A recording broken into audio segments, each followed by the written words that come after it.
Our Region's Business is sponsored by PNC for the Achiever in You.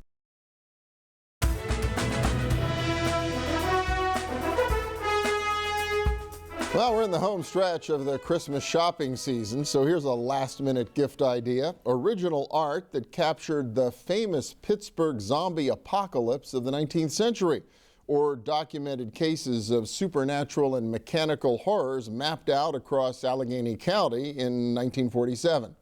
Well, both spring from the imagination of Matthew Buchholz, a Pittsburgh artist who's just released a book of alternate histories of the world.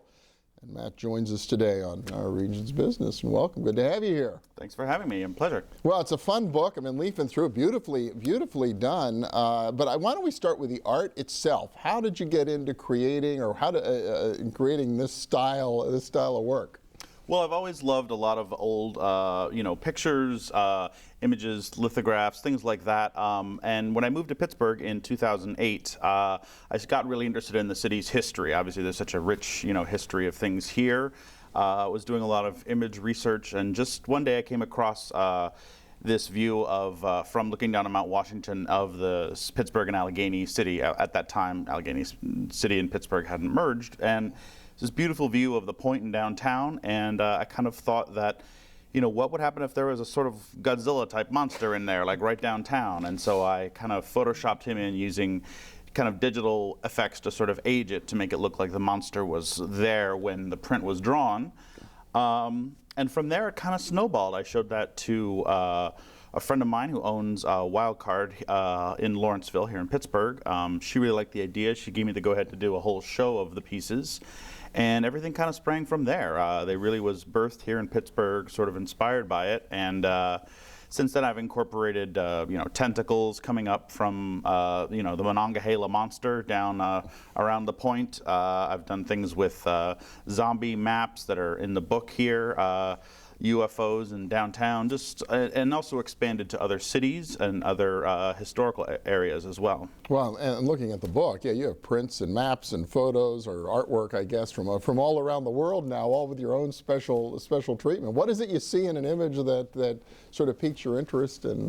Well, it all starts with the original image. I mean, I do I do a lot of research to try to find things I like, and I change as little of the original image as possible. I do want to have some historical honesty, even though I'm adding in, a robot, standing at the Declaration of Independence or something. But you just sort of look for the space of what's open within that piece and think, maybe a tentacle monster would work here. Maybe this would be a good thing to sort of document zombie outbreaks. It all depends, but everything comes from the original piece. Yeah, you've been selling these as prints, right? Primarily. Mm-hmm. How did you turn it into a book? I'd gotten a lot of response. The prints were featured on, the Huffington Post and some bigger sites, and from that I was able to do a book proposal, get an agent, and he was able to actually sell it to Perigee, which is an imprint of Penguin. They loved the idea, and so we did this as a whole history of the world. And now it's out, obviously available through the normal online booksellers, as well as in a bookstore near you. Is that the deal? Now, you say you came to Pittsburgh about 5 years or so. Yes. How's it worked out for you? You came from New York, which seems like the opposite way that artists are supposed to go. Well, it does, and I think this idea that New York is this fantastic place for artists. It certainly is true to a point, but I like to think it's true for artists who are already established or have money. New York life. I lived in Brooklyn. I worked in the arts and lived in Brooklyn for almost 10 years. It's exhausting. It's just a grind. It's very difficult.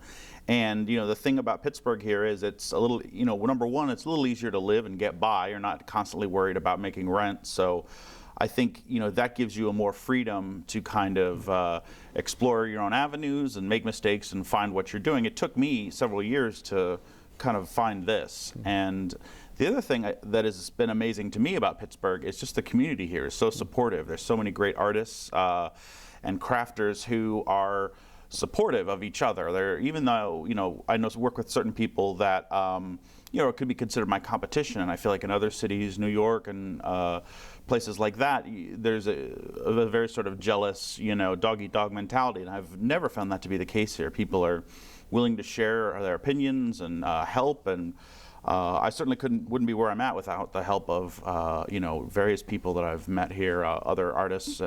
It's just phenomenal. It's really a great exciting. city. Well, it's great to hear, and great to hear it's working out for you. And you got the book out now. So where can people find it if they want to get a copy? Time's running out before Christmas, so they got to act right now. Right? I mean, certainly buy through any of the online channels, Amazon, anything like that.